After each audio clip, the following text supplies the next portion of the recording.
Okay, so as I understand it, you get this concept of super cooperation clusters, which is kind of an extension of game theory. And I'm going to try to summarize what I understand to be kind of, I guess, your model of that from this video from 3 years ago, which is basically you can think of in iterated games with some amount of communication between players. There can be clusters that are coalitions that form of groups cooperating or defecting, and super cooperators, I guess, are not just coordinating to cooperate, but they're also kind of coordinating to make the cooperation attractor be a stable one rather than sort of an incidental one. And commonly that's done through, e.g., punishing defectors, but there's other ways to manipulate the payout landscape. And so apparently it also is the case that there exist super defection clusters as well. And you have this really fascinating thesis, which basically points out that, locally defection can reign, but in a kind of cosmic sense, cooperation kind of has to reign, because you can't, like, super cooperation kind of has to reign because there's no way to get outside of, I don't know, how would I put this? It's like trying to coordinate around defection has an inherent instability to it, because you're always like, well, but are they going to like defect on my defection system like one step down the road?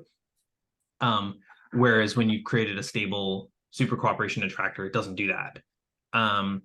And Anish described this as basically rederiving in a robust way God and heaven. And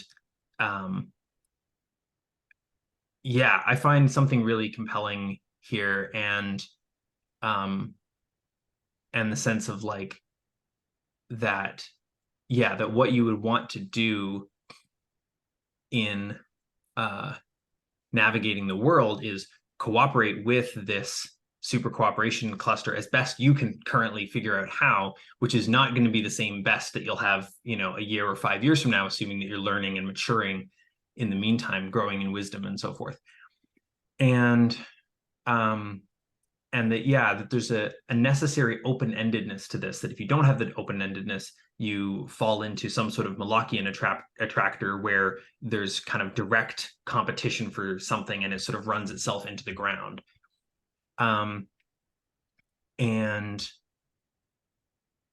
so this allows us to derive some properties of the sorts of God shapes we would want to devote ourselves to, if you want to use those words, because they're going to be the sorts of ones that follow what you call a complexity prior, which I might call a diversity heuristic. It's sort of like if you have a bunch of stormtroopers that are, or like a bunch of clone troopers that are all the same, they're all kind of directly like competing with each other for resources while not expanding the state of, while not increasing the amount of meaning. I think there's something here that's related to the intuition of why the repugnant conclusion is repugnant, because you're basically taking the total amount of meaning and dividing it by everybody, even though like you've sort of theoretically increased net like total value. It's like the kind of value that can be measured and divided like that doesn't actually. It instead shrinks by a much larger fraction or something like that. And yeah, so it's like, where by contrast, gods that are that lead out of the Malachian traps will be in support of vast diversity. Yeah, I think those feel like kind of the main themes. Anything I'm confused about, anything that feels missing, and then I guess also what feels like alive for you now that maybe wasn't in that conversation 3 years ago. No, it seems like that's a pretty good encapsulation.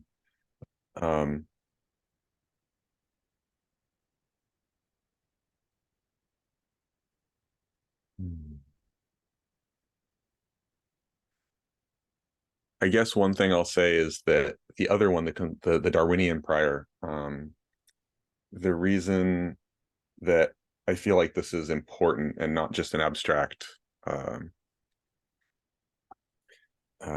castle in the sky is that in some ways it feels like natural selection is the most important thing we've ever discovered as humans, in terms of it compresses the most about the universe in the fewest number of bits, like even more so than our physical theories.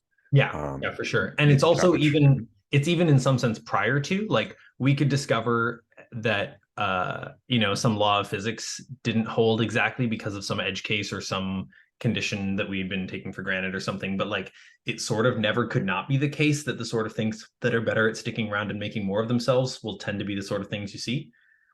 right. Like like I can't even quite imagine a universe in which that's not true. Which is like, I can imagine a universe where gravity's different for sure. It's sort of like yeah. Yeah, and so this idea that, like, well, what are humans doing that's not that? And the complexity prior feels like an answer to that. We're not just trying to tile the universe with a cancerous version of ourselves, or streamline ourselves into the version that's best at spreading, but Right. creating things that are interesting in some way. Yeah, yeah. The word interesting comes to mind. And I'm also struck by how um it's like if you analyze it on the level of gene, the gene has just a sort of just has a kind of, again, selfish multiplier replicator kind of vibe. But even there, by the time you get to multicellular life, I was reading this interesting theory recently that was positing that the way that we ended up with multicellular life, well, so you get prokaryotes, which are like very simple and don't have a lot of redundant DNA, and then eukaryotes have a lot of redundant DNA. And um, and it's like, how did you end up with eukaryotes? And this thing was basically positing that there was some period of time where, for whatever reason, there was a ton of slack, like there was not a lot of competition for being an organism. And so it turned out in that situation that the organisms got sloppy, they copied a bunch of DNA they didn't really need, whatever. And then at a time when competition increased, the ones that had done that had an advantage because they could sort of mix and match and kind of remix and turn on and off different attractor states of their own cells. And then having all this extra DNA was also what allowed them to differentiate into multicellular organisms and have different types of cells that activate different parts of the genome. I've been reading Reinventing the Sacred by Stuart Kaufman as well, which talks about a bunch of this stuff. And where was I going with this complexity prior? So it could be that in some sense, eukaryotes actually also have a complexity prior. They're like, it's better to be interesting than to be just like simple and optimal, like for one thing. Also, The propensity towards variance is itself a selected for trait, at least it's believed. yeah. It seems, I mean, here we are. So yeah, the cancerous, basically the idea is that when humans first discovered Darwinism, we took a very simplistic view of it, and that resulted in cancerous ideas, Yeah. memes actually, about what that might imply about meaning, and those sort of memes are still running rampant in the world. And it's like, no, like evolution is also selecting for variation. Right. And the ability to variate, like evolution is also selecting for interestingness. Like if there was a type of, in fact, if there was a type of evolution that selected for interestingness and one that did not, this one would in the long term win. And so in some sense, we know we're in this path. Like we know we're in the world where the long term, where the variability selector won. I think we can sort of reason that from first principles. Yeah. And so part of what you're trying to point out is that the Darwinian meme is kind of toxic. And I guess it's actually kind of a meta meme or a meme. I guess a meta meme is different from a memeplex, although they're related. Like memeplexes tend to have meta memes associated with them. But it seems like the Darwinian thing functions as a meta meme because implicitly your thoughts about evolution will also then apply to your thoughts about evolution of memes, not just evolution of genes, even though, as David Deutsch points out so well, it's like memes evolve differently than genes do. Like, and somehow consciousness, whatever that is like, can be involved in the choice between memes. And even if not consciousness, then certainly preference and teleology can be involved in a choice between memes in a way that you don't get the same kind of look ahead with genes. Not through natural selection, you do with breeding, of course.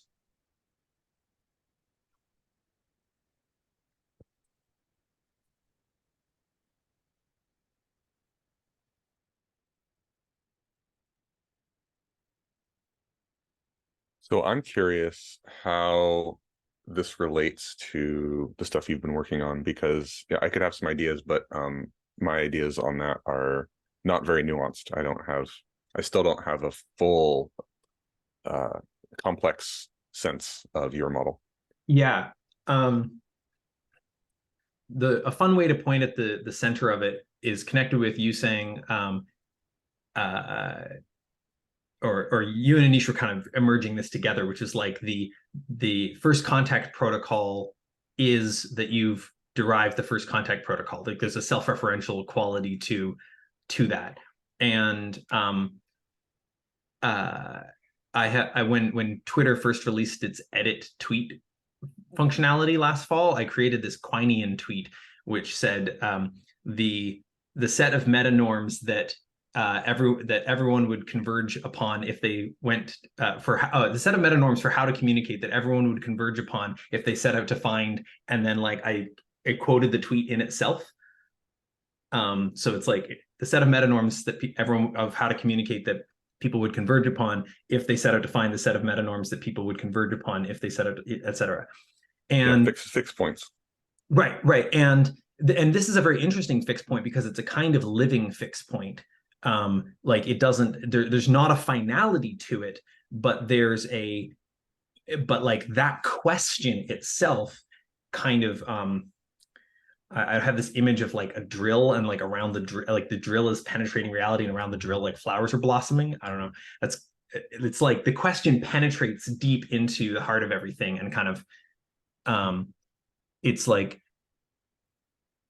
I think the willingness to recognize like, and this relates to the diversity, or the complexity prior and so forth. It's like, and the ability to be able to coordinate and cooperate with as many vastly different types of agents, if you will. I don't use that term a lot, but beings. The ability to coordinate and cooperate with as many as possible requires both knowing what you need and want and sort of not compromising on that, like actually being very clear, this is what I need and want, while being, and not just need and want in kind of like a, I need food, I need water, but also like there are things I need in order to trust someone. And this is where it starts to plug into the non-naive trust dance stuff that I've been working on. It's like there are things I need in order to trust someone. I need to trust that they're not going to screw me over in the kinds of ways that I've been screwed over in the past. And those ways are different for me than for you. You might not be even screw overable in those sorts of ways. And I need to know what those are for me, but I also need to be agnostic and very open-ended about how another being would go about actually earning my trust. But I know it needs to somehow respect my trust building process, and that whatever I do to earn their trust is going to need to somehow respect their trust building process. And so, like, for me, the tautology, you can't trust what you can't trust, forms a kind of a way of pointing at the center of that fixed point.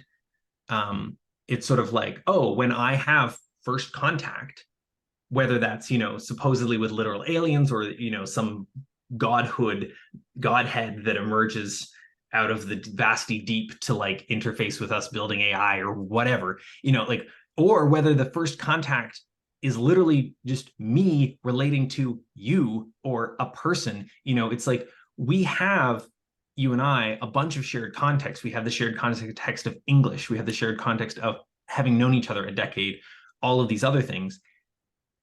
And yet there's a first contact like quality here where it's like I'm not you. And even though we have a bunch of shared context, whatever got us here like won't be enough to get us there, and we've kind of got to figure it out together in order to get to a point where we have more trust of each other and more capacity to coordinate than we do now. It's like if we already knew how to do that, we would be there. And so there's a kind of proof of work like quality to the whole thing. And you can be resisting the proof of work process or not, which I suspect is related to what Marcus Aurelius was pointing at when he said the impediment to action advances action, what stands in the way becomes the way. It's like it's a way of relating to the problems that are arising that's like, ah, yes, I'm getting all these problems because these are exactly the problems I don't know how to solve yet. And like this is kind of even more true in a or I've found it very vividly true in trust building type contexts.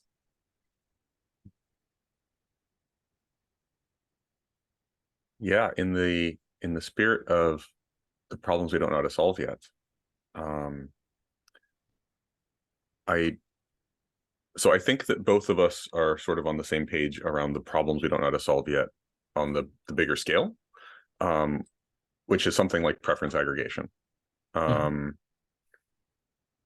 Because what the trust protocol is establishing a context in which we can, Pareto reach all of the Pareto improvements that are in theory reachable between any two parties, whether that's two individual people or two groups of people or one person relating to a group, whatever it is, reach all of the Pareto improvements that are reachable in satisfying mutual preferences, right? And so the way that I think about that in terms of all this stuff is I think that AI agents, in the worlds in which we survive AI agents being a thing, even with the ones that already exist, so LLMs, it seems to me that there's an opportunity to instantiate something like liquid democracy, where the representatives are not other people, but trained AI agents, right? So if each person gets their own foundational model and you talk with the model and the model is able to update based on what you say to it, it's able to identify cruxy, like high variance questions, like it identifies the places where it's most uncertain about which way your preferences go, and is able to query. And then you talk with the agent until the confidence thresholds tighten up enough on predicting how you'll respond to a variety of policy proposals, right? So predictive error drops below a certain threshold, and now you say, okay, the AI agent on its own can represent me for a broad variety of things without me having to always necessarily engage. It can do spot checks for high uncertainty if there's a sudden spike in uncertainty. But for most things, it's able to represent my interests. And it's able to do cruxing with other AI agents and figure out, okay, what are the coalitions that make most sense? How do we like push forward for our needs? And so you get these organic coalitions. So I think this is like automatable somewhat, and that you could get a totally different method of aggregating preferences than these sort of like weird binary spot checks that current democracy institutes on like policies. Right. And they're giant binary choosing of representatives that are then going to make giant binary like votes on policies that someone writes. And there's incredibly little collective input into those policies. Have you seen Polis? Yeah, sounds familiar. I don't think I looked at it in a while. So they their original stuff is from a pre sort of, it doesn't involve AI to aggregate things, but I gather they're looking into that. But basically it's a really interesting, incredible use of technology and constraints to create a system that wouldn't work if it had more features. Like there's specific features that if you add them, it would break. And one of basically how it works is you show up and there's some sort of topic, and you get to the two actions you get to do are vote on statements about the topic, like agree, disagree, and write new statements. And it has some sort of algorithm to show you statements based on like how controversial they are and how whether they've been voted on much before, and kind of so that not everybody has to vote on everything. And you can see, I think, yeah, and then you can also view the most controversial statements and the kinds of clusters of people who are voting for each one. And so but there's no way to comment on the statements. All you can see is, 52% of people sign off on this statement, roughly the same, 48% of people sign off on this statement. Half of those people sign off on this other statement along with a bunch of other people. And you can kind of go, okay. And then it creates a game, in a sense, out of coming up with statements that everybody will agree with. Because there's no way to critique what someone is saying. All you can do is yes and it. All you can do is offer a new version that's even better and appeals to other people while still appealing to the same people, or provide some sort of synthesis or something like that. And so obviously, like, you could engage AI, you could engage LLMs in simulated rankings of stuff in order to like better improve the algorithm. You could also engage LLMs in creating statements, and if you had good enough like Hegelian LLMs or whatever, right? Like you could have them forming syntheses that like no person had previously thought of. But then like once people see it, they're like, yeah, duh. Maybe. I mean, in principle, one could do that. I tried getting LLMs, like I forget which GPT it was. Maybe it was only 3.5, but I tried getting GPT to like write a synthesis, I think, of like mistake theory and conflict theory or something. I was like, give me the both and on these, and it was sort of like it was pretty mid. But yeah, I think the problems with these, this does not magically solve the underlying problems with democratic systems, which is that there's a race to the bottom and this disconnection from reality. So there's nothing stopping a coalition of people from believing together that just by believing things together, they can somehow make it true, right? Certain economic principles are just suggestions, and if we just all believe it hard enough together, we'll just somehow magically defeat all of the bullies who are making it not true simply because they're bad people, et cetera, et cetera. yeah. So I think that this doesn't solve that. What it does allow is, if you and a bunch of your friends do not have crazy beliefs, you can create mutual knowledge about the fact that you don't have crazy beliefs together, and that you could, in theory, form a community that would be, or organizations that would be good in various ways. And just in the same way, I don't remember what it is. It's the similar to Kickstarter. There's like an additional layer of Kickstarter where it's like mutual assurance contracts or something, where the kickstarting of in-person communities would be easier if you knew that right. If there was a alignment big on like layer, a very, it's almost like an AI super connector layer yeah, that it's like being like, you two should talk, and you two should talk, and you two should talk, and you two should talk about this thing, and you guys should go, sort of, it's just like, and yeah, it's like we're already in some sense at a phase where LLMs could be doing that at a scale that people can't.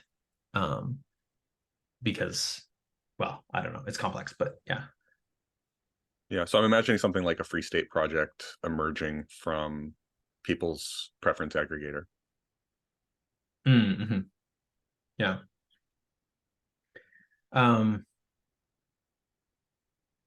Zooming back out a bit, trying to remember how we get into this. Oh, yeah, we were pointing at preference aggregation as a kind of general challenge. And I've been thinking about this on very like very simple personal levels. So to take a so concretely, as I understand it, there's some sort of thing that goes on in the brain that could be described with neurotransmitters, but I'm not going to debase myself by pretending I know how, or pretending that anybody fully knows how, although I think we have some sketches. But there's something that goes on in the brain, which is a kind of like bidding towards different actions. and then the bids resolve somehow. And um and I've noticed that the way that this, the bidding happens, this is part of how we do like relevance realization or whatever. Like it's central to the whole puzzle, right? Is this question of like, why is it the case that we don't, what's it, Buridan's ass, like the donkey that gets stuck equally far from two piles of hay? Like why doesn't that happen to us? And there's various tie-breaking things, and there's also just an impressive number of factors that all kind of get accounted for when we're making decisions. So it's like, should I go out to the party or stay in and finish my paper? And then like, you get a text saying your crush is going to be at the party, and it's like, well, obviously I should go out to the party, right? It's like the thing was felt unclear, and now there's a deciding factor, and it's like, well, obviously I should go. Or you realize you're going to be out of town during the next party, and so it's like the missing suddenly becomes more costly for that reason. Or you realize that the assignment is worth more than you thought, or you realize someone you don't like is going to be at the party, or whatever these various factors are, somehow an answer emerges. And there's sort of I think Cathario had this quote that was like, every trade-off is allowable in service of what I want, which is a sort of way of consciously articulating this intuition that I think is actually baked into us, like neurologically and biologically. And part of where we've been at, in part for mimetic reasons, is that we've ended up getting into these gnarly tangles where what I want is actually not okay. So the mere attempting to get what I want produces other errors and makes the whole system kind of jam up. And at any rate, when the system is functioning well, which it actually is in most people most of the time, like you don't get confused about which sock to put on first, or, most people are pretty able to like finish a plate of food. They don't get paralyzed by the choice of which bite to have next. So, when this system's, and yeah, just like various other little choices. So when the system is working well, it works. And when I think about multi-person systems, and in particular multi-person systems that are sort of like fully general, what do I mean by that? Husband and wife is sort of the most obvious kind of one. Like a marriage partnership is one where to some real extent, like your needs are my needs and my needs are your needs. And yet somehow we've got to do this bidding process, like between the two of us, because we now need to make decisions that trade off what we want. And there's a thing that it feels like when it feels like that's working, like when it feels like, like, oh yeah, I would kind of like to go to that thing, but you really want to go to this thing, so let's go to this thing. And then there's also a thing where it's like, if that happens every time, then the error sort of builds up in this subsystem and says, well, no, actually, I really do want to go to this thing this time, and, makes a kind of counter bid. And depending on what those things are, sometimes you have to negotiate, like, okay, well, I guess sometimes we're going to do things separately then, even though we both also would like to do things together. Or, oh, can we do a version of this thing where we also have music on, or just like whatever the thing is, like trying to like create enough abundance that in the system that the thing becomes that there is a feeling of what we want. And also the sense of what we want is knowable in part because we're well calibrated on and we trust each other's signals of importance and urgency. And maybe there's like a third axis of importance, urgency, relevance, maybe. Like if something is important and urgent to me, but it's not relevant to you, then like if I interrupt you to talk about it, then like, unless I needed to interrupt you to talk about it, in which case it is relevant to us, then like I've done something sort of bad by our collective prioritization relevance realization system. But these are just three dimensions I made up. But the point is, if you're not calibrated on those, or if you only have like there's this funny thing that you can run into with roommates where it's impossible because they're stuck in some sort of binary thinking thing, it's impossible to communicate, this matters to me some. That's it. You go, hey, by the way, I wanted to let you know, you left the whatever in the whatever, and I had to clean it out in order to do my whatever. And it's very common to have, a roommate who responds, "Oh my God, I'm so sorry, I didn't," and you're like, no, it's not that big of a deal. I wanted you to know. And they're like, oh, okay, whatever. And you're like, no, it's not whatever. It's like a small deal. It's not a big deal, but it's not like you can't round it to nothing. But then they just go back into apologetic. And this goes back to the binary policy choices rather than like a bunch of like finely tuned weights. Yeah. Yeah. It's like, are you saying I should update my whole policy? And it's like, not necessarily, on the margin, right? So other people who don't, again, it's like, I want to be interacting with people who have certain econ principles sort of baked deeply enough in the system that they can do this sort of negotiation, right? Like they understand when you say like on the margin, this Right. consideration has some weight, but like, yeah, other preferences are perfectly capable of overpowering it. Yeah. Right. And there is a method called convergent facilitation that I know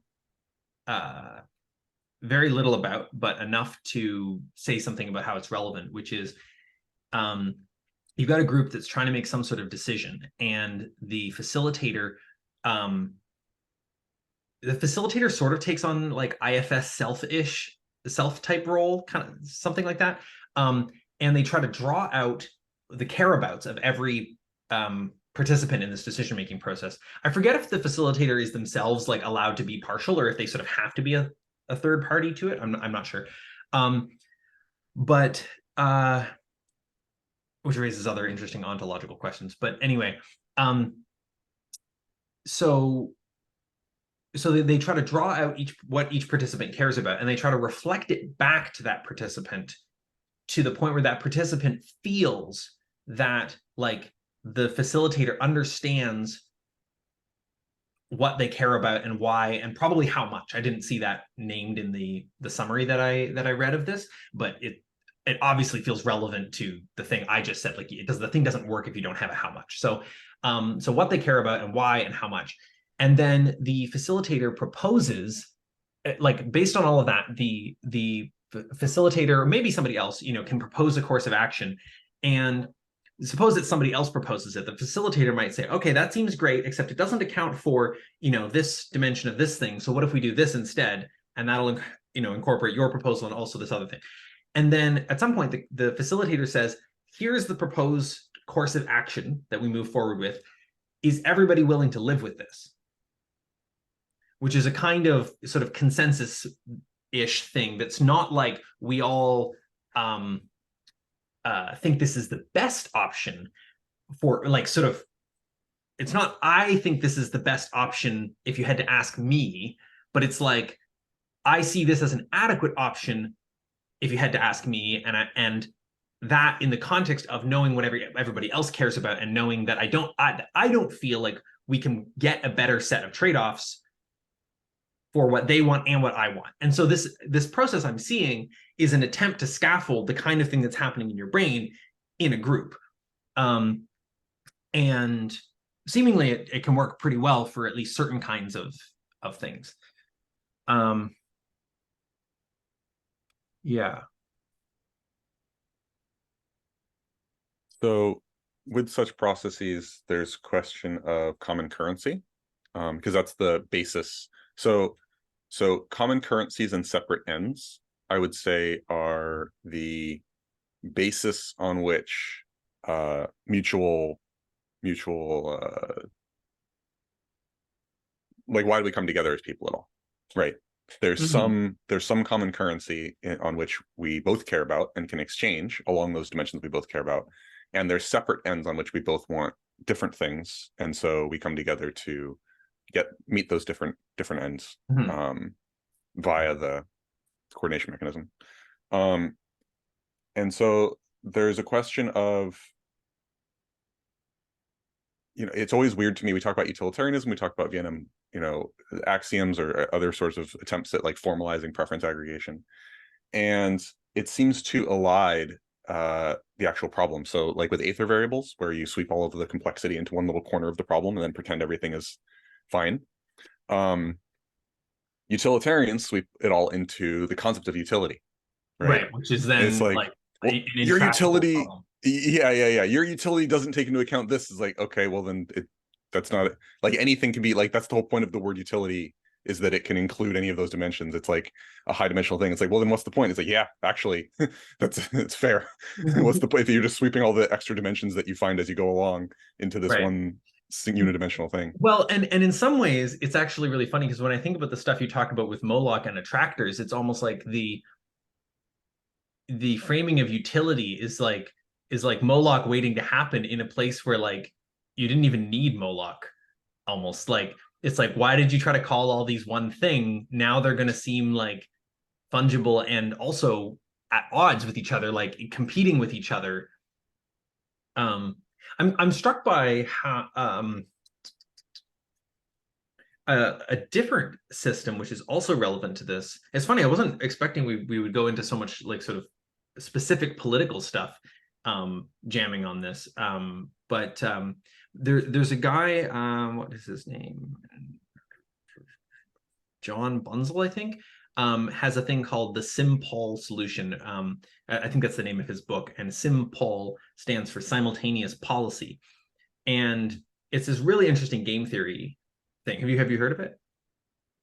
So basically, it's positing that part of why we're having trouble negotiating geopolitically, is that well, first of all, he says it's very important that we figure out how to negotiate geopolitically because currently we have market forces which are more Malachian happening at the global scale, but we don't have um, regulation, which is to say something like choice happening at the global scale.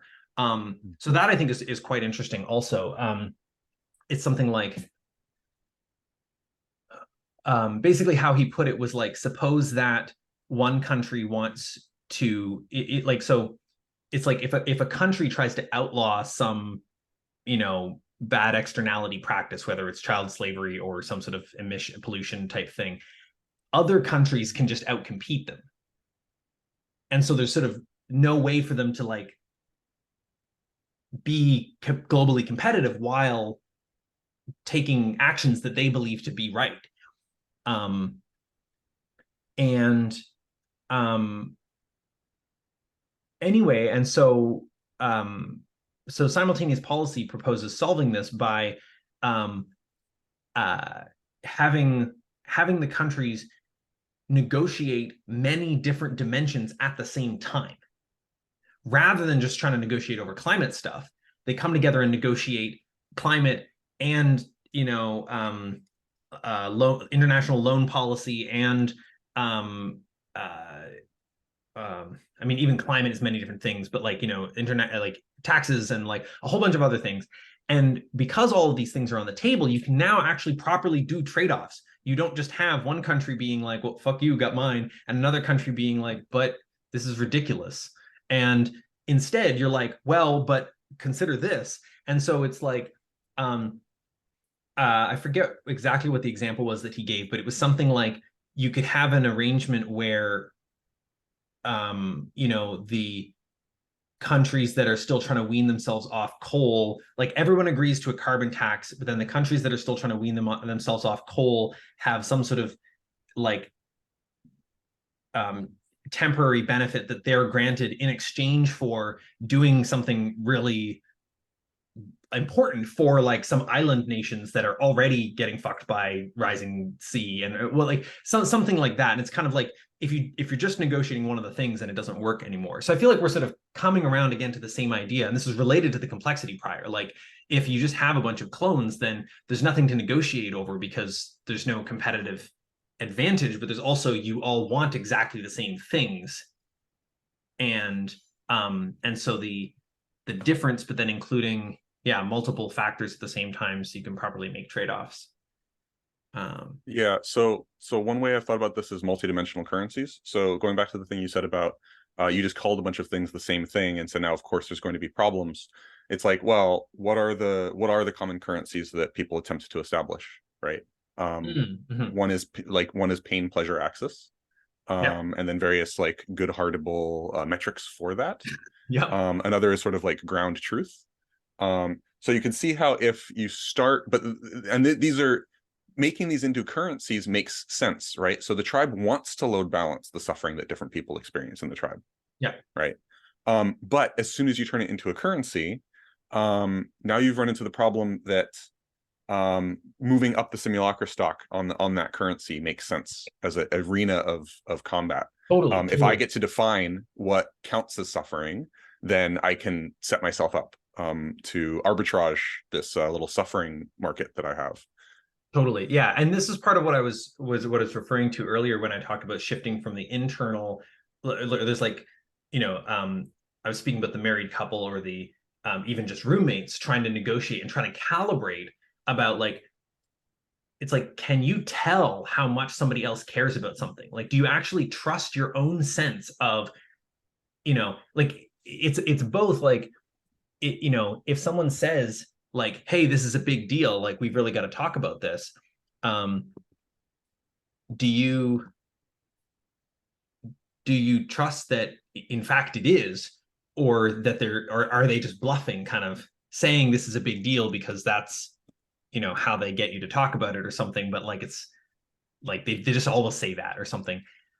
um Similarly, if somebody says, don't worry about it, I forget I mentioned it or whatever, do you actually feel safe letting it go, or do you feel like you can't actually take them at their word for that, and you're like, no, what was the thing? And as far as I can tell, like from my experience playing around with this, which is admittedly very biased towards Malcolm shaped minds because I've been involved in all of my own experiences, um, but from my experience, there's some amount of need to be able to go into some of these case studies, even though in principle you don't have to, just to know that you can, like to mutually establish trust that you could in principle talk about something so minute if one of you cared super much. And then also to practice not talking about things and letting whatever confusion unfold and dealing with it later and having that go okay. It's like there's a need for practice on both levels of there, and a need for being able to say to each other like, hey, this really matters, we got to talk about this, like sort of, and or we like, yeah, like this is really important to me. And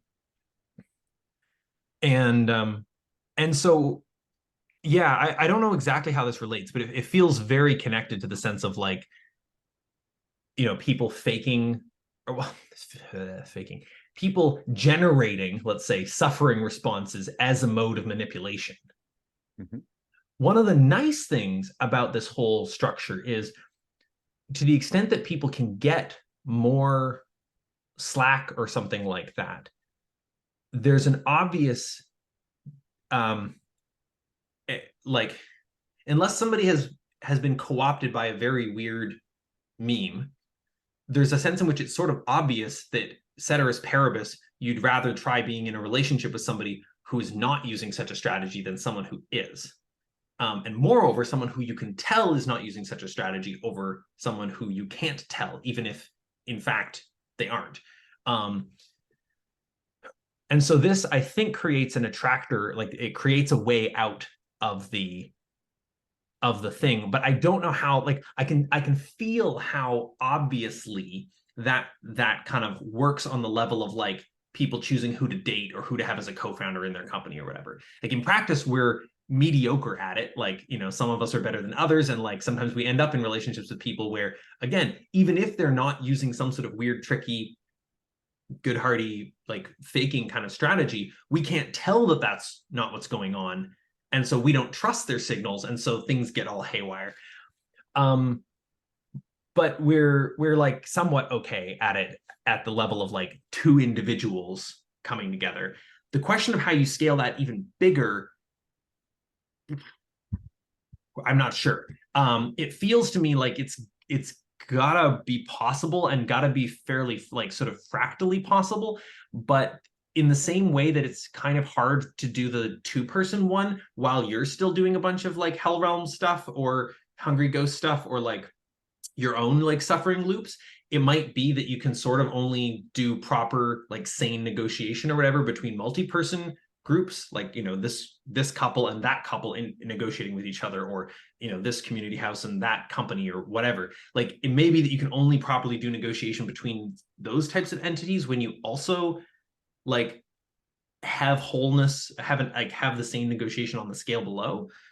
To at least some degree. And it is interesting that it does not appear to have to be perfect. Like, I have not sorted out all of my own neuroses, and yet I know what it feels like to be like sanely talking with somebody else, and I know what it feels like to be not sanely talking with somebody else. I And feel like this process doesn't converge. pardon? To feel like this process that we're in doesn't converge. Yeah. Yeah. Funny side note, the best suggestion I've ever seen in this domain is, if you're considering founding a company with someone, play a Factorio like game with them first for like a week or 2 weeks.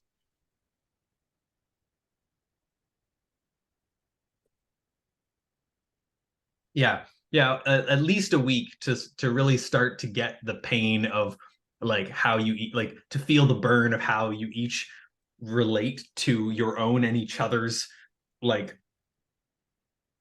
problems you created by Technical having to debt. solve the earlier Yeah. problems. Yeah, yeah, exactly. Yeah. Like, this also feels related somehow to a a heuristic that's been emerging for me, recently, sort of verbalized itself into a conversation with some friends, which was which is if you like if you're in a romantic relationship of some kind, don't uh, don't commit more than you're currently committed while you have unresolved stuff that showed up at your current or earlier levels of commitment.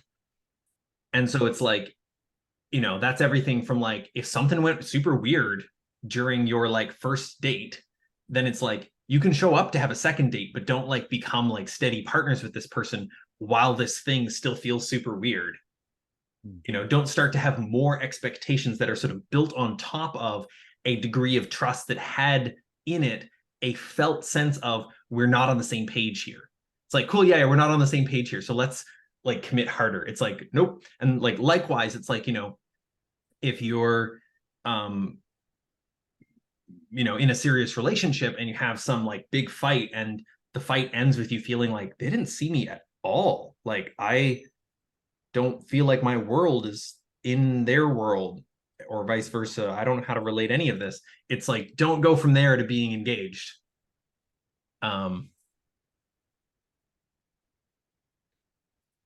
Yeah, it feels like this points at something about the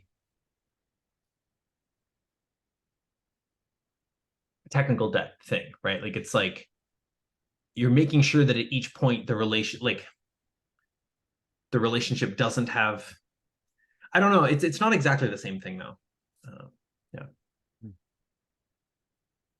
I do think that it's very interesting, the idea to have some sort of, say, an LLM model do some of the diffing that then winds up suggesting topics of conversation, because you can imagine that you know, you have all these like high dimensional preferences going on, the other person does too, Mhm. and the two of you have limited bandwidth to have lots of, you know, deep conversations and such.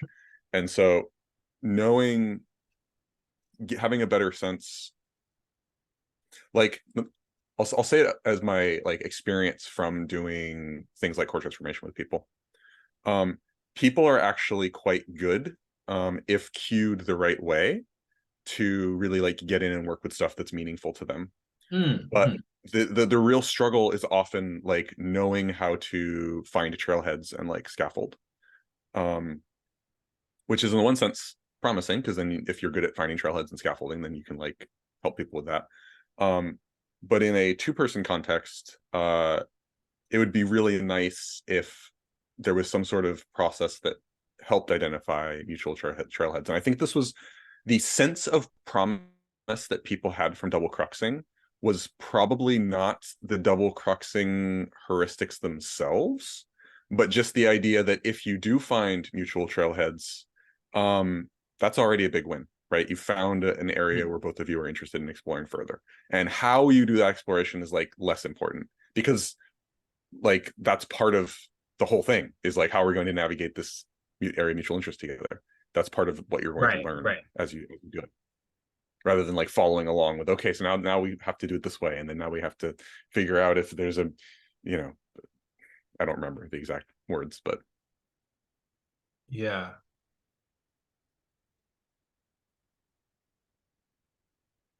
Yeah, this feels connected to an interesting thing I noticed once, which is I was telling a story of a time when I'd been having a challenging conversation with someone, and I said, yeah, and so then I brought up this thing, and in response to that, she gave me a long, like, kind of a rant of sorts about like why she was upset about this whatever other thing, and I was like, that is not relevant to what I was trying to say at all. But it was relevant to her trying to hear me. Like dismissing it as it's not relevant to my half is like, well, sure, but like it is in fact what comes up when I say that. Now it might be that like, and I think this was somewhat true in this case, that the person was just set off by one word that sort of pinged for them a sort of related thing that felt not understood. But like in any case, while I was going to use that word, I was going to not be able to get heard until I had heard them about this thing that they felt not heard about. Um, and so like maybe the way around it is just to say like, yeah, you know, just like, yeah, okay, cool, you know, and not really properly kind of complete that arc and just come around, you know, 5 minutes or 5 hours or 5 days later to like the same thing I was trying to say, but using different language, and just sort of see if that works. Or maybe the thing is to sort of go through it. But in either case, it's like I can't ignore that it actually is signal when somebody says something irrelevant. Like irrelevant to me, right? And there's, you know, if we don't have a shared sense of relevance, then that is part of the problem that we're dealing with. yes, yeah. So maybe you've heard people talking about the idea that the rationale, in the more general point from the double cruxing, rationality techniques or other techniques, say emotional processing techniques, are kind of the techniques are besides the point, right? Because all of them have the same goal, which is to cast a summon sapience spell, right? And so then you have the question of what casts a mutual sapience spell for a set of two people.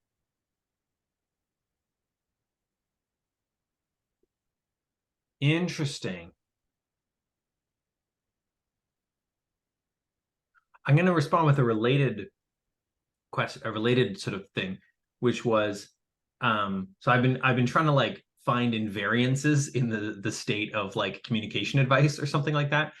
You've maybe heard my idea that I'm loosely intending to call my first book about NNTD, How to Not Trigger Me, the author in particular, and maybe some other people too. And then subtitle, and why all communication books might as well have this title. And it's basically pointing at the perspectival nature of communication advice. So related to that, I have a posit that to some extent good advice helps, but the other role that communication techniques can play is that they create a shared sense for people that we are trying to communicate. Like if we are both doing NVC and we both agree, and very important, and we both agree that doing NVC is like the best way to communicate, at least for us right now, or assign, you know, a good way to communicate, then it's like the mutual recognition that we are each attempting this thing is a real, an actual signal of some goodwill that then creates more of that like mutual opening. But sort of like, you know, if you try to share a communication book with your partner and they bounce off of it, then like, okay, it doesn't matter. Like, you know, like it's sort of don't use that one. and and if you try to share all of them, like many different books, and they bounce off of it, then you have a different kind of issue or whatever. But yeah, that feels related to the summon sapience thing in a sense. I've been feeling into something I've been playing with calling real talk, which is of course already a thing. But it's basically like there's a sense that I sometimes have in conversations that is like I can tell we've slightly lost the plot. And I don't necessarily know that the other person's lost the plot, although it might be the case that I can no longer tell that they're in touch with what's relevant to them. Again, they could be, but I can't tell. And the fact that I can't tell means that there's a kind of real talk that we're not having. Or it could be that, from my perspective, they may well be very in touch with what matters to them, but I'm not in touch with why what's being said matters to me. And so there's a kind of like losing the realness, losing the like the sense of collective sapience, I guess. Does that feel like the same kind of thing? I'm just sort of positing that. Yeah. Yeah. Because that highlights to some extent that like, well, so it's like there are, man, I just did an Alexander technique workshop this past weekend. It's very trippy. It's like super non-doing-y and very like it somehow involves something related to a handover from the left to right hemisphere. And um and I know that in part that fact I just said is very tightly coupled with the fact that it's incredibly obvious that there is no method, that it is unmethodifiable. Like there is no just do this and it will work. You can't algorithmatize whatever this. So my understanding, you algorithmatize the inputs to the conditions in which it is more likely, just like with contemplative practice. Yes, yeah. So you can do a bunch of that stuff, but then the actual move, literally one of the best ways to describe it is to let go of the idea that you know what you're doing, which is sort of inherently made of anti-method. Mhm. And I think Dave Chapman had a post about this recently that was like a non-method unpracticed, or I forget what the name of it was. Um, uh, I think of it as like bringing the logistics necessary to like bring a child to like Disneyland. Like you're not going to actually control, I mean, at least if you're thinking for 30 seconds, you're not going to attempt to control what the child does at Disneyland. You're actually trying to attempt to like heavily right. schedule, like maybe a little bit lightly, but like the whole point of bringing the child to Disneyland is that they now can like be in an arena in which they can be exploring their own sense of like relevance. Right. Yeah. Um, yeah, and I guess okay. So this actually brings me back to something that feels like very, very crucially connected to what you were doing, are doing with this whole super cooperation cluster model. And I love how Anish pointed out that your articulation of all of this is such a like an unfucking spell. Um, so one of the big questions for me has been how do you give the left hemisphere the kind of trust that it knows how to have in relation to the right hemisphere, which by default is not trustable in those, like it does not, like right hemisphere native ways of expressing things about, e.g., trust or whatever, don't naturally lend themselves to being trustable by a left hemisphere. And I really think that schism is a huge part of where spiritual practice and spiritual transmission break down, because people develop some capacity to hand over stuff from the left to right hemisphere, but it's all kind of naive trust. Like some mix of like, well, this worked a bunch before, and um uh people sure smile at me more when I like let go or something. But like all of those reasons are sort of dumb, and like they can kind of get overridden by like a trauma flashing up and activating like a very specific fixated pattern. Um and and so that's part of what's led my investigation into tautologies, because tautologies are very left hemisphere friendly, um, and yet they can also form uh, spiritual insights. Like they can also like be pointers towards things. Um, and I guess relatedly, I felt like what you were doing with like laying out this game theoretic structure for why, like how super cooperation works, and how cooperating with your best sense of what super cooperation what a super cooperation cluster would want of you given exactly your circumstances. Like it's sort of a like you can it basically I feel like what you were doing there allows that to be just basically it's a legitimate justification for faith or something. um and part of the nature of that faith is that the faith is non-naive, because what you're trusting in is your own sense of the best thing to do given the existence as you see it of the super cooperation cluster. So you're not surrendering to someone else's instructions that are, you know, obviously liable to misinterpretation or liable to having been optimized as a payload for fucking you up and controlling and manipulating you actually, or, you know, various other things. It's like you're not so you're not surrendering to what anybody else tells you about God. You are surrendering to what you can in fact infer and deduce about God. And like uh and what your best sense is insofar as you are not able to infer and deduce. Yeah. I feel really excited about that. I actually have a story about this that just happened recently. Oh, okay. So purification cycles can pop up at any time. In a purification cycle, you tend to pass through what are called the Dukkanonas, popularly referred to as the Dark Night.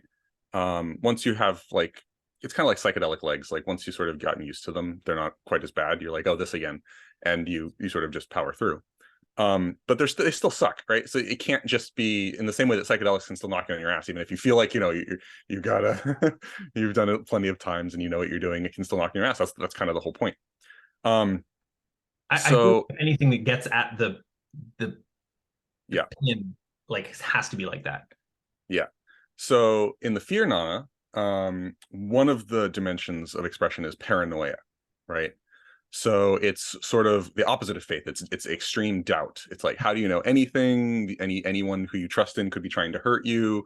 How can anything in principle be trustable? It's all a circular or an infinite regress all the way down. Does So this like, map onto the like green wind karma thing? I have Like, no idea. okay, This isn't. I've Yeah. just heard paranoia in some Buddhist context before, and I was curious if it plugs in with this particular model, which I'm sort of cribbing from Cutting Through Spiritual Materials. I don't recall. So when paranoia sinks its hooks in, paranoia is this like self-referential thing, right? Like it's kind of like a claw that like sinks into your structure. And so, I did what I normally do in that circumstance. It's I thought about, I didn't like decide to do something, right? My mind turned in a certain way. And that's part of the reason you train when you're sober, so that when shit goes down, your mind naturally has pathways already. So my mind turned towards, my teacher and other teachers that I have a lot of respect for.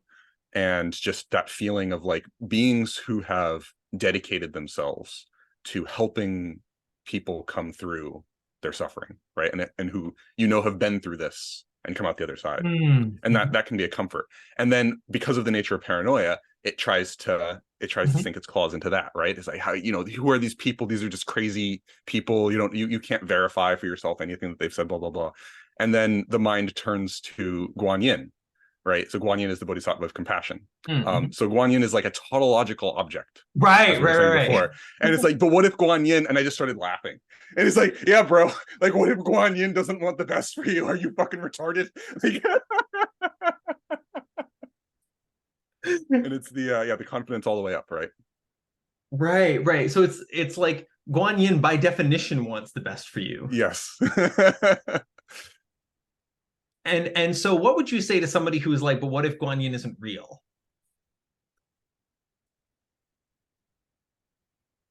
I mean, it's the age-old question, right? What if God isn't real? It's the nihilist, the feeling of yourself as dangling over the pit, right? I mean, and many religious denominations basically leverage that feeling that occurs, that can apparently occur in any human, right? Huh. That feeling of dangling over the abyss of doubt and despair and like infinite suffering that doesn't have any meaning. And I don't think in English, again, it goes back to this left-right hemisphere. I'm not sure that in English or that in system two relevant or left hemisphere relevant things, you can say anything that guarantees that it loads into the other person. But there's something like Gnosis, like gesturing it like, well. Right. I mean, there's I guess there's a hard mode and an easy mode, and like the hard mode is like when the person is in the paranoia, right? And you're like trying to Yeah, support them, and you're like, ah, but consider Guan Yin, and they're like, oh God, you know. But then like the other thing is like, and maybe it's like, are you pointing at something like, well, they can cultivate a relationship with this structure that they can tell for themselves right. exists? Okay. Yeah, that's helpful. I'm working on a piece of writing called I Can Tell for Myself, um, which it's an attempt to explain Gnosis in plain language. Um, The and age-old. yeah, yeah, yeah, yeah. I mean, I think what is it? What is the famous poem that's like a hypercube? What? You don't know about this? No. It's in Chinese because you can't do it in English. I think the closest in English is like the Roman magic squares or something. Uh, what is it called? Luoshu Square? No, that's not quite it.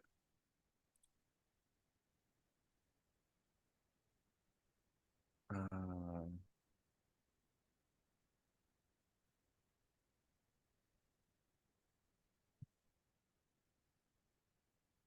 how is this? How am I not finding this?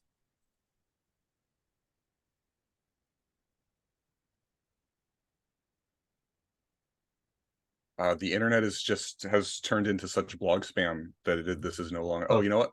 LLMs might know better. It's fascinating that they're showing up like right at the moment we needed them or something. Like, Yeah. Thoughts in the Silent Night. Wait, no, that's not it. Nope. So okay, I don't know the name of this. So it's a very famous poem where uh you can read it like multiple ways, and all of the oh, different ways form valid whoa, stanzas of the poem. wow, cool. So like you can read it like left to right, right to left, top down, bottom up, and like, and Right, so right, right. famously this woman like wrote this poem to like win back her like husband or something, Yeah. and it like worked. This person was just like so blown away that this person had created this like fucking object of like legendary relevance. It was like, oh, right, love is real.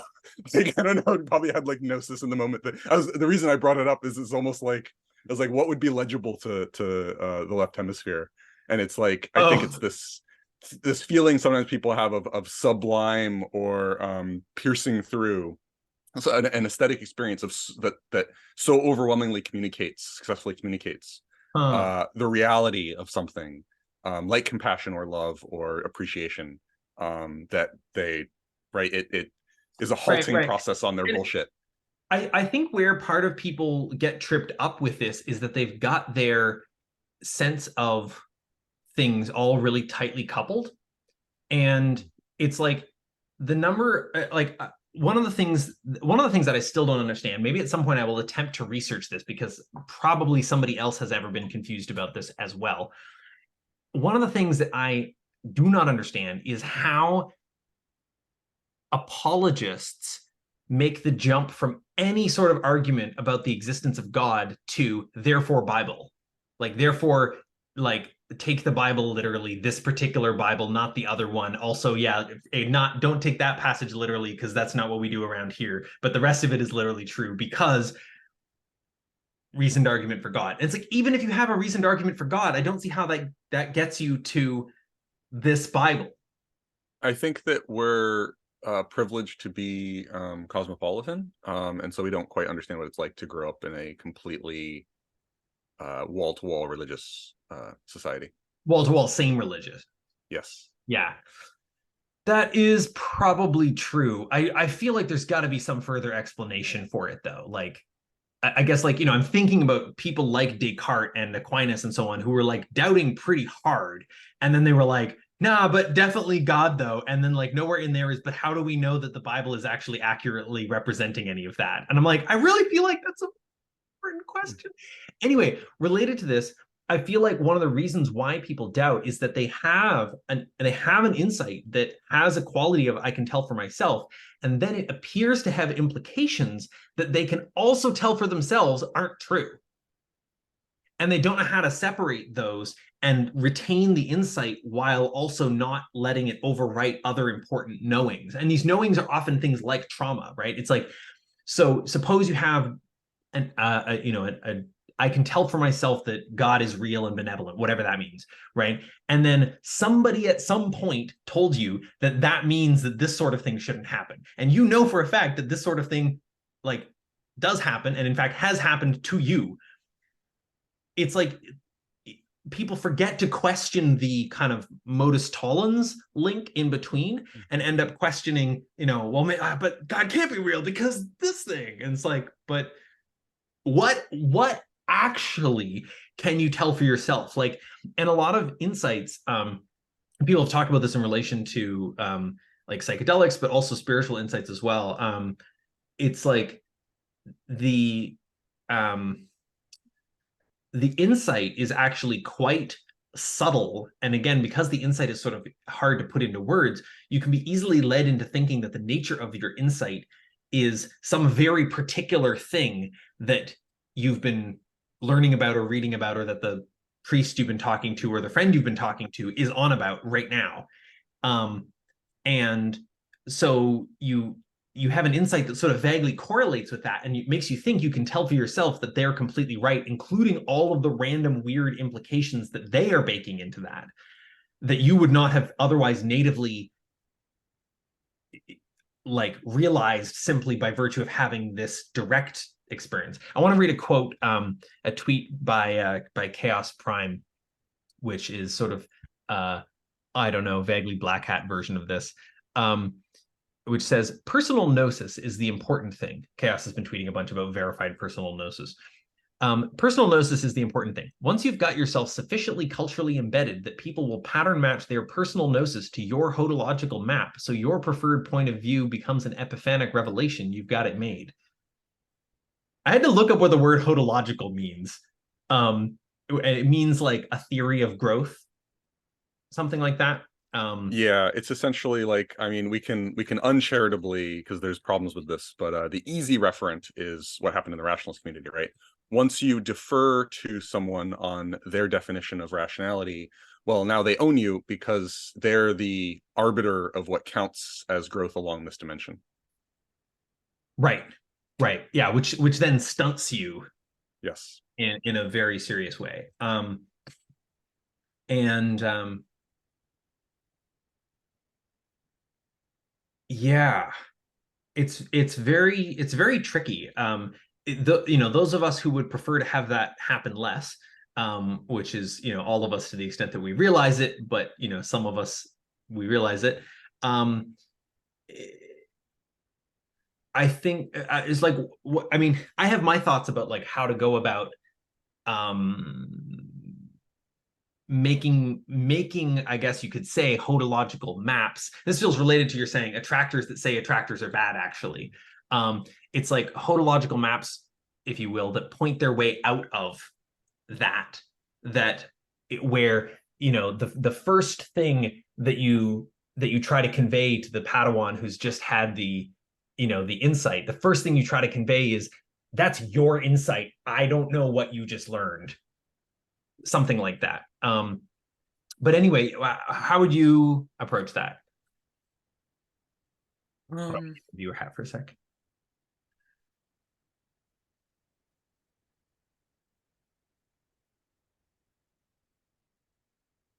So there's this thing in contemplative practice where you try to give people very preliminary practices.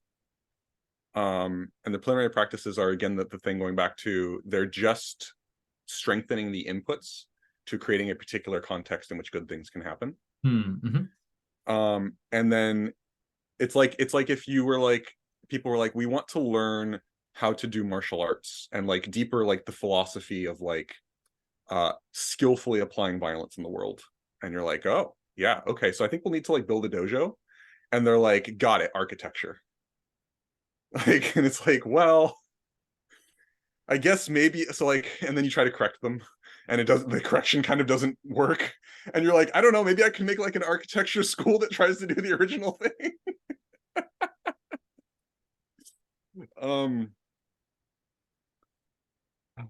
But yeah, it's, you're pointing out a way in which people get fixated on the practices as being like what it's all about, as opposed to being this. well, Like, you can see how it gets all gnarled and confused because we're like not type safe, right? It's like, well, so if you're going to learn jhana practice, because that will put you in a particular state that will be very helpful for doing other important things, and sort of doesn't matter that much on its own. And then people are running around thinking that like jhana's the shit, and people who can do jhana are like higher status within the community, and blah blah blah. Yeah.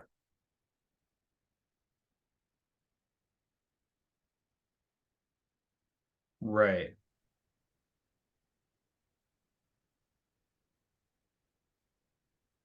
Yeah.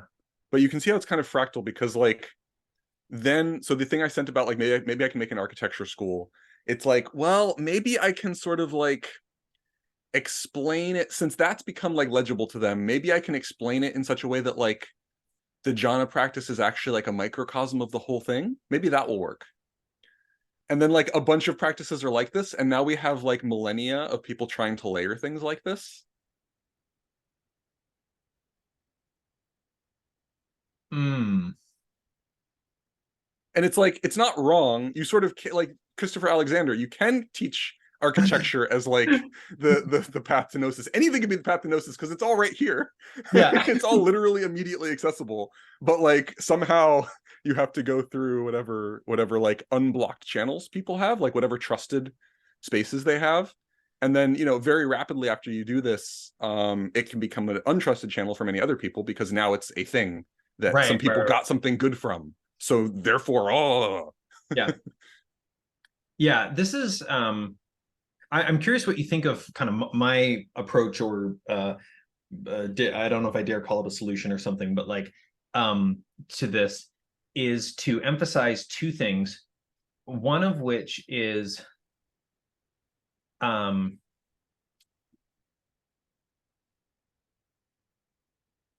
maybe it's just one thing.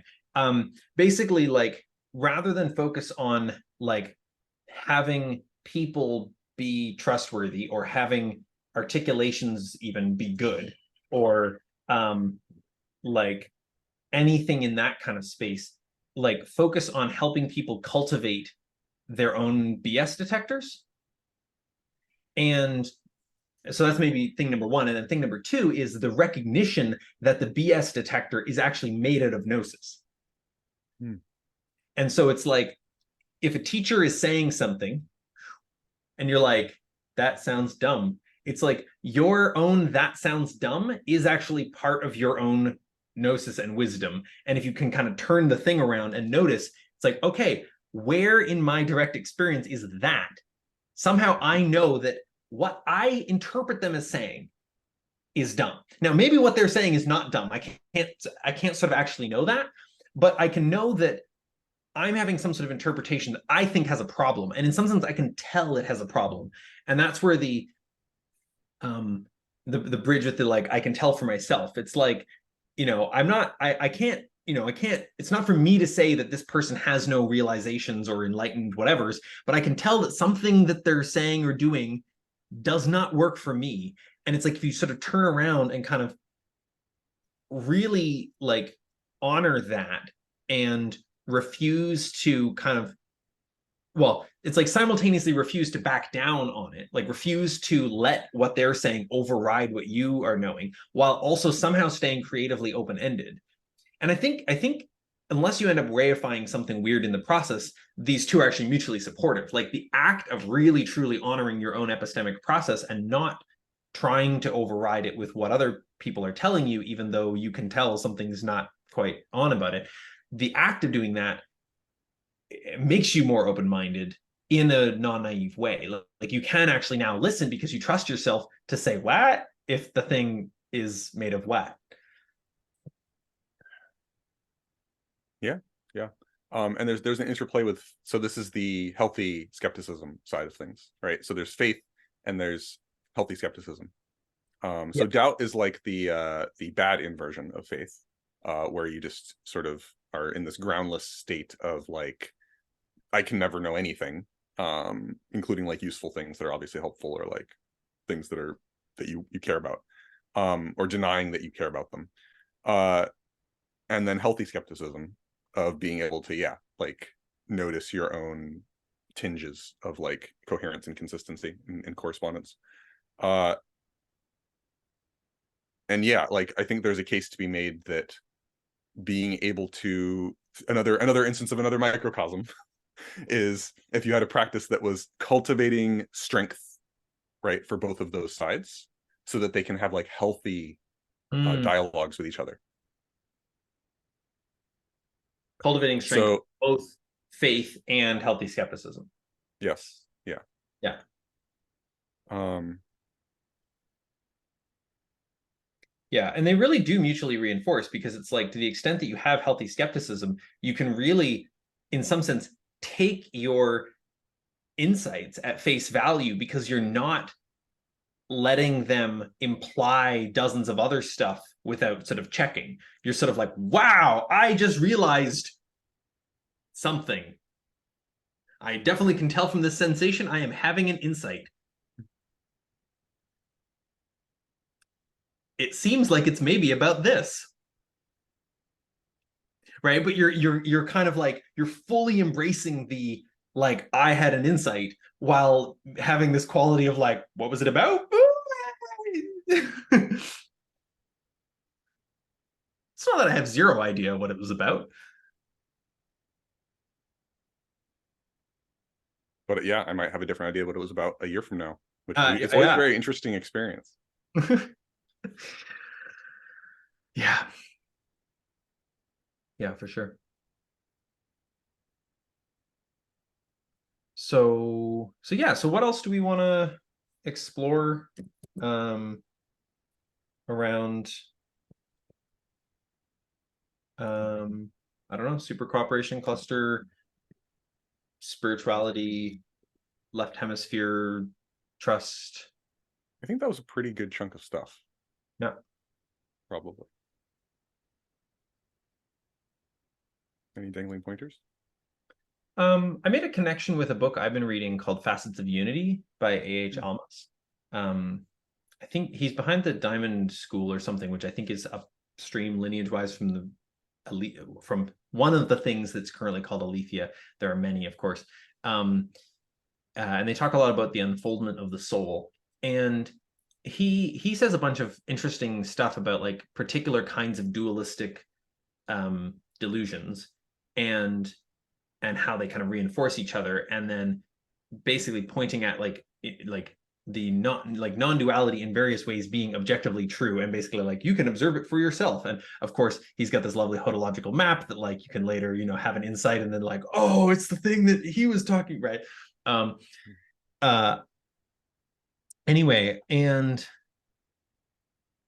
he makes some claims that are in some sense like extremely bold. It's like, like the universe is, the cosmos, the allness, whatever, has one will, and this will is like fundamentally good, or something like that.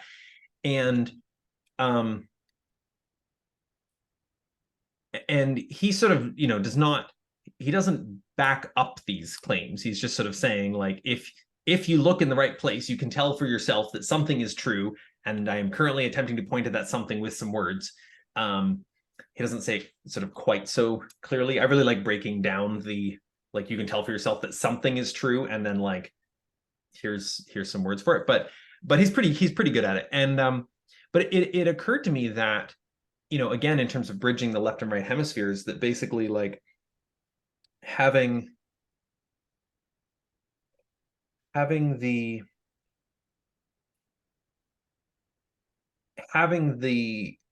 model, the game theoretic model, where you can sort of do the math. And it would be really interesting, I think, actually, to try to formalize something about this.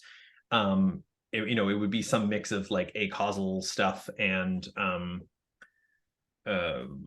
game theory and something. But like that you could like do the math and deduce that the cooperative structures of the cosmos have to be larger than the defective ones. Defective is a very interesting word there. It's not working. I actually think that like a lot of like I think people have a sense that in society at large is just in error for everybody all the time, and we don't really know what to do about it, which is like the sense that things are defective.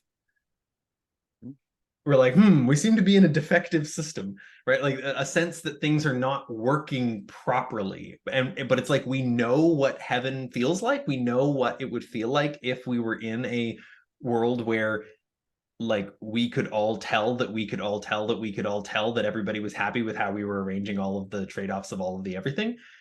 It's like we sort of know what that would feel like in our souls or our hearts or something. Like we have a PCT reference level for it or something.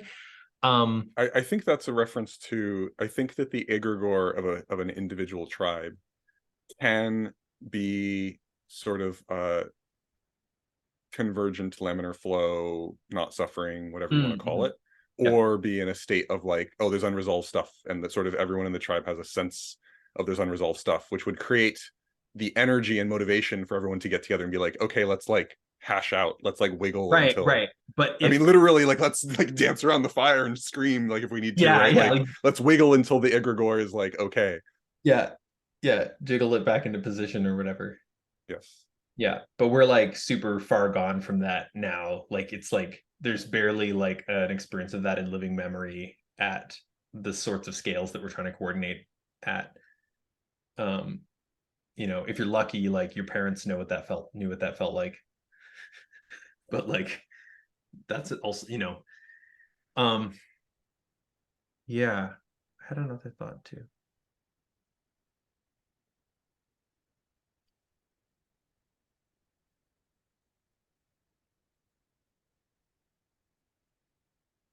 There's something here that's like I'd be interested in hearing more about, like, you described having a I think you mentioned this sometime in April, that you would something like pray to certain like bodhisattvas and sort of be like, like, hey, like how can I help the project, or something like that. Can you describe more about that?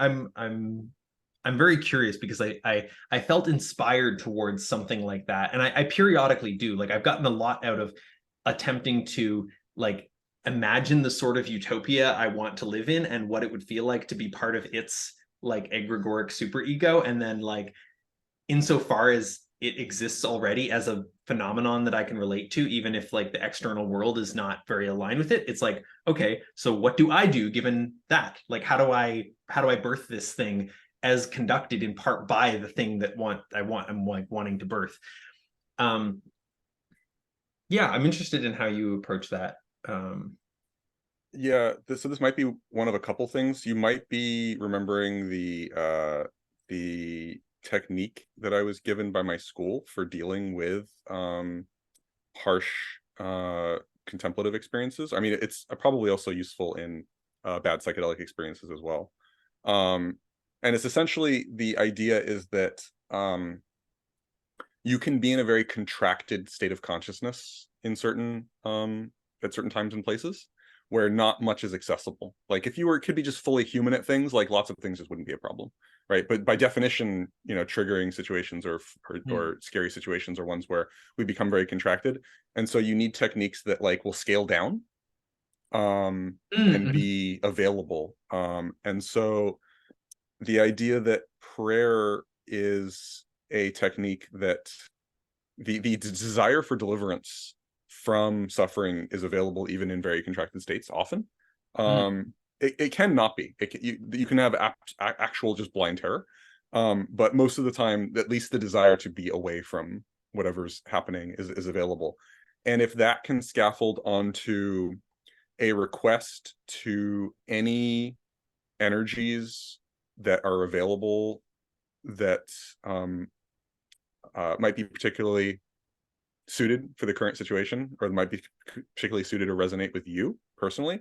I think this is why the Catholics like reinvented like polytheism, is that it's very, very useful to not just be like praying to God, but like praying to like the specific like saint that like embodies certain qualities that you need. Like those are the qualities that are available to you right now, is like what you need, right? So the bodhisattvas are the same thing. It's the idea that there's like different qualities that you can sort of pray to.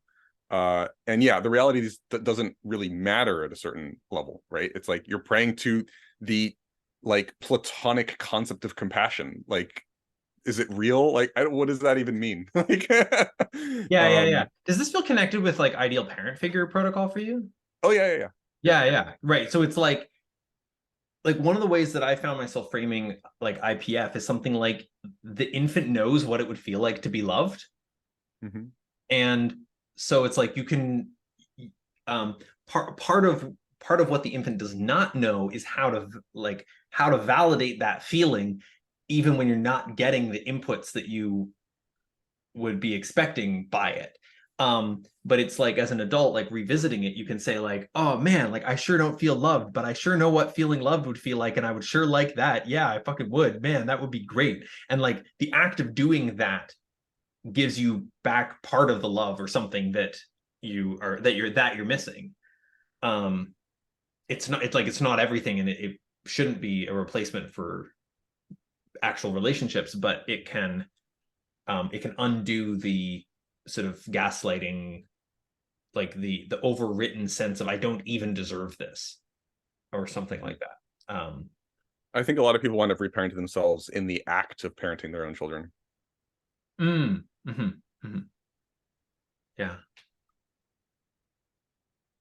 Yeah. Yeah, it is interesting to think about the like in relation to the super cooperation cluster kind of thing. Like in a sense, there's sort of like there's one maximally big one. And so in that sense, we can say like, yeah, that's the monogod. Um, and you can have both a dualistic relationship to it and a non-dualistic relationship to it, which is even more non-dualist. You can both be like, oh, that, how do I cooperate with that as other? But then you can also be like, when I do that, I am part of it. And also in some other sense, like I'm almost part of it, just like sometimes more confused than other times. But then and then it's like, in some sense, because there's only one of the monogod, we can actually like derive things about it sort of from anywhere. And I don't think I've used this phrase yet, but I gestured at it earlier around like the set of the convergent meta norms or whatever. But I've been talking about the meta protocol, which is a phrase I got from Jordan Hall. Um, and and yeah, it's like you can derive that independently, and you're only going to each have facets of it. So when you meet, part of first contact, as far as I can tell, of the meta protocol involves recognizing the extent to which you have or are missing each other's known meta protocol elements. Um, and then like down from the unified layer is like the layer of saints and the layer of uh more specific forces. And even in a sense, like Moloch is on layers like that. It's like, yeah, but it is trippy like that was, I think, part of what most stood out to me about like hearing your take on the super cooperation cluster. Is it's like, oh yeah, like that's another way to point it, like we've derived what's the outer god or something, like, or something. And it feels to me like we've done so, or you've done so, or whatever. But actually that's important. It's you've done so and you're presenting it, but I can rederive it for myself. Like I can follow the proof. And so that's exactly what I'm getting at. Is like my left hemisphere is like, oh, oh, oh. Um, and as with everything, there is a whole puzzle of how do you actually fill out the layers in between. And um, I think it'll be a bad sign if in some whatever generations there's only descendants of Christianity, either uh, mimetically or biologically. It's like we want a plethora of, again, complexity, diversity, and we want different roots to all find their version of this thing, and to be able to mutually recognize each other even while they're different. So Yeah, and I think healthy religious communities are usually doing something that satisfies the proof of work protocol that you mentioned before. Say more. So if it just becomes a symbol, right? If I say, oh, it's the super corporation plus people, we all wear a shirt, the shirt costs $20, and then we all trust each other, and then nothing wrong could happen here. Whereas I believe that healthy spiritual communities, the proof of work, you can actually just observe, right? Like, how demanding is this religious community in terms of what you're not allowed to do that is otherwise like reasonable to, it's like it doesn't hurt anyone particularly, or like what kind of time investment, what kind of resource investment, and that's a somewhat unfakeable thing. The problem is it doesn't, like most other things that humans are engaged in, it breaks down at a certain scale at some point. So if the winnings from engaging with a religious community's protocol are high enough, then defectors will in fact overcome the initial, like they'll just do the proof of work, right? Sociopaths will show up and like go through seminary school just so that they can rape kids, right? Like it's Right. more rare. The better Yeah. a job you do of having actual conscientiousness filters, the Yeah. more rare this will become. Yeah. But I think if you have a multi-thousand-year-old church like the Catholic Church or something, you have the problem that you had time for many partial solutions to exploiting the system to arise and get assembled Lego style by various psychopaths. Right. Yeah, I mean, it also encounters the issue where it doesn't let them trust each other. Like if you have two different groups that each have a set of weird arcane things, and they're different and they're both arbitrary, then that builds zero trust between the two of them, because it's based on membership rather than dialogue, like rather than interpretability. Like it's Well, as far as we currently know, proof of work has to be arbitrary. If it's useful for anything else, it can be co-opted. Oh, interesting. Huh. I think maybe I mean it. Maybe proof of work is a bad metaphor for the thing that I'm referring to. Then actually, Possibly. um,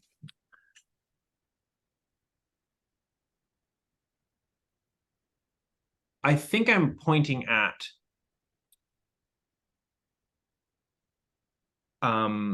like it's possible to recognize, I think, from any vantage point that trust isn't free. Oh, sorry, I just had a realization. So it's true that if the proof of work protocol is useful for other things, it can get co-opted, and actually that's what we're living in right now. So yeah, and it's probably mostly Christian for the West. I don't know how it works in other places and other times.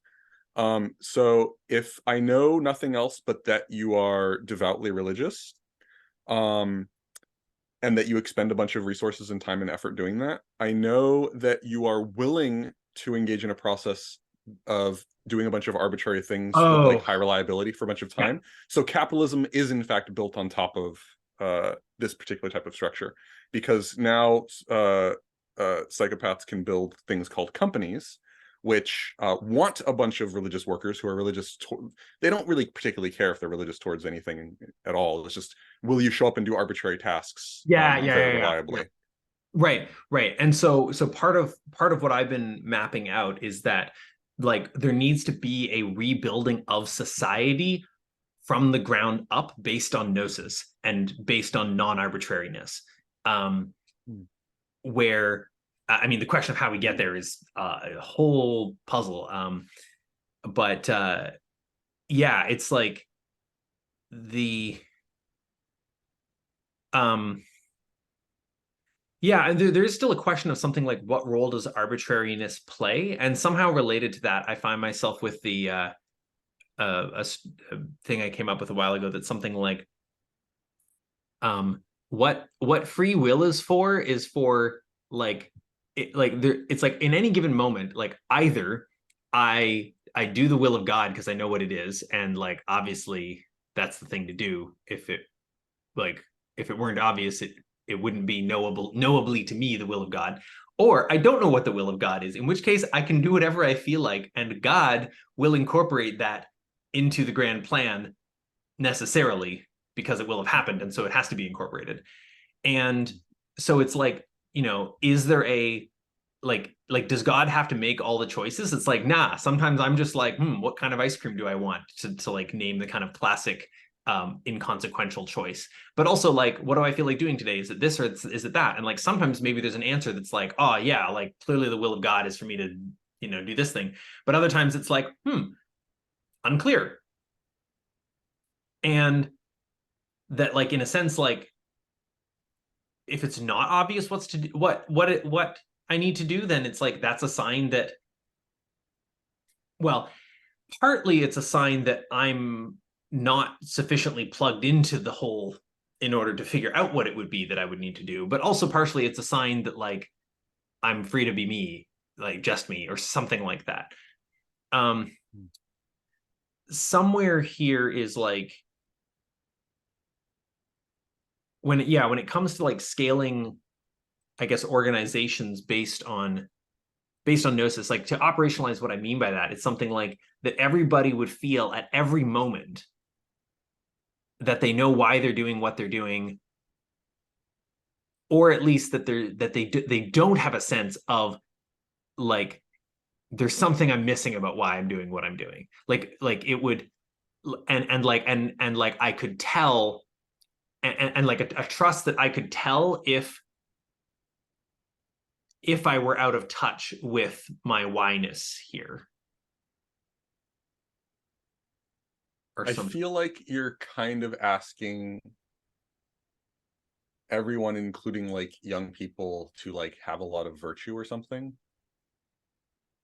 And it's like, well, I mean, we can certainly imagine a world in which people have more virtue than they currently have at lower developmental stages, because like the culture is better at creating opportunities to train and notice and mentor and Mm-hmm. like do all those things.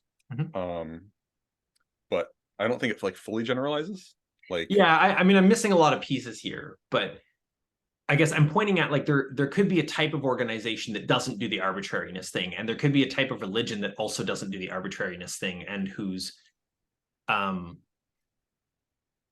and like the thing I was trying to call proof of work there, and I'm glad that you pointed out the connection between arbitrariness and proof of work. The thing I was trying to call proof of work there is more like trust doesn't come for free. And so if you see apparent trust and you can't see how it was built, then it's probably fake or something. There's intuitions in that space. And it's like if someone asks you to trust them and like the pathway to build that trust isn't there, then Well, that's an interesting phrase though, right? Because if someone asks you to trust them, that's a more explicit gambit than otherwise, right? Because they're saying like treat this as like valid data on how I'll behave. Now the problem with that is obviously that now they're incentivized to behave differently than they otherwise would in that in the current circumstance, because like they know that it's high stakes. So I think that this is why people have the intuition that trust has to be built over lots of small interactions where like basically nothing is at stake. So it goes back to the arbitrariness thing, right? So somehow I have friends who are like somewhat like neurotic, and they talk about how they with other neurotic people in high stakes situations, like, you know, tried to like work through like many layers of like meta protocol for like how to handle all the blah blah blahs, and like it just doesn't do very much compared to like just playing like a cooperative video game for like a few hours where like nothing is at stake and you have lots of micro interactions and like right. That gives yeah. a lot of opportunity to lay the ground of like, here's how we debug things. Yeah. Yeah. But even non-explicitly, right? Like there's Yeah. non-explicit debugging things, but also just how does the other person react Yeah. to Yeah. situations? Yeah. Yeah. Where we're trying to accomplish something together. Yeah. And getting that calibrated tone, like calibrating on the other person's tone of how urgent something is. Yeah. So the thing that psychopaths and what is the other word I want to use? People who are like trying to gaslight or manipulate other people are doing is they do a lot of work to make it so that bandwidth is extremely limited between the people that they're trying to manipulate, and also the number of instances to like be observed by people doing what they're doing.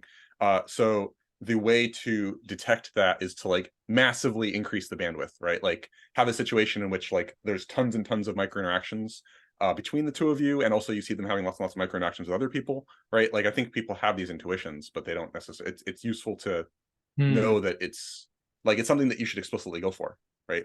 You put people in situations where there's so many signals to pump out that it's very difficult for them to keep track of and fake all of them, and especially to fake them all in a bespoke way to various actors. Right.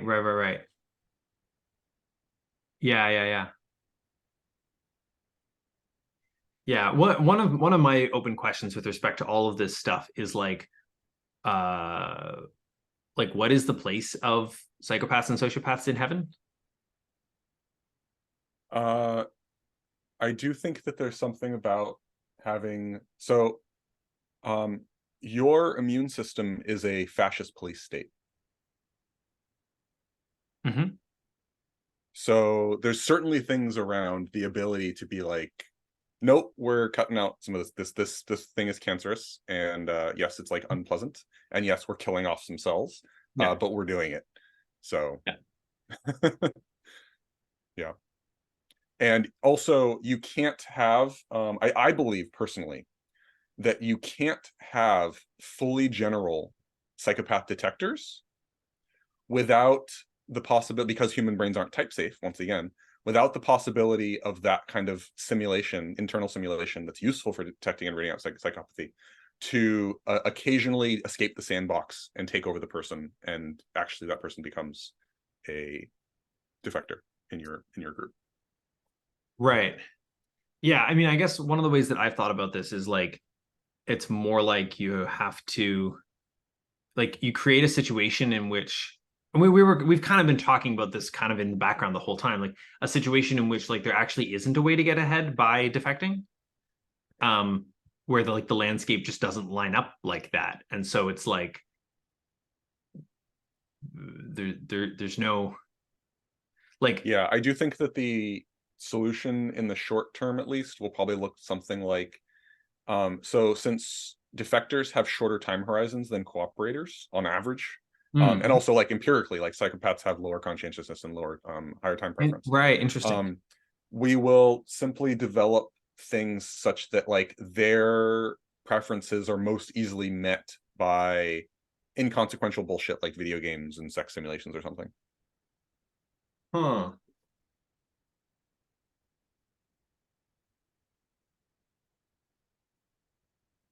So I think there's evidence that the murder simulators that are now in everyone's home, or most people's homes, right? The video game actually has decreased, is part of the contributor to decreased violent crime. So on the weekends that extremely violent movies come out, the crime rate drops, right? So it's serving as a substitute good.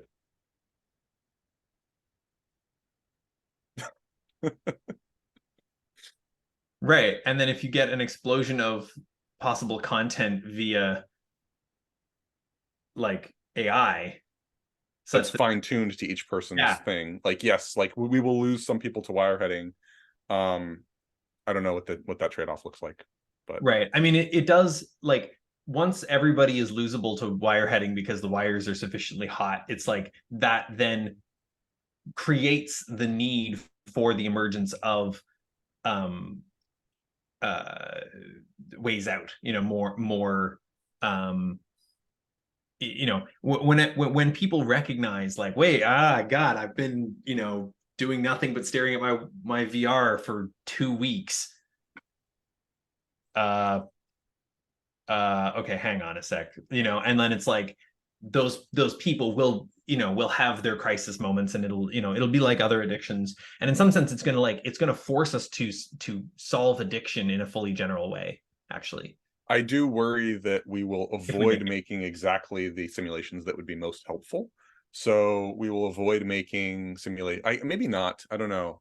Demis Hassabis made Evil Genius, right? In which it's a video game in which this was like one of his first job out of like high school or something. He worked on the video game Evil Genius, as well as Black and White. But in that game, right, you're an evil genius trying to take over the world, right? So in a world in which that video game was more fun, maybe he wouldn't be trying to actually take over the world. oof. But I don't know. People could also make the argument that like, well, maybe the simulations make people more likely to pursue these types of things. But I don't think so on average. Maybe at the high end, which is maybe where most of the problem is concentrated. I don't know. Right, yeah, yeah, that's gonna be really weird. It's already really weird. Oh yeah. Buckle up. Yeah. Oh, anyway, cool. Well, this has been fun. I will throw this up on YouTube very shortly.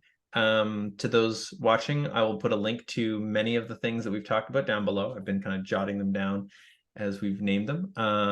And yeah, leave a comment. If you've made it all the way to the end, like definitely leave a comment and even just literally say, hi, I made it to the end. This is the second of mine and Romeo's very long YouTube conversations. Um, and I guess I'll link to the first as well. Um, and yeah, cool. Right. Until next time.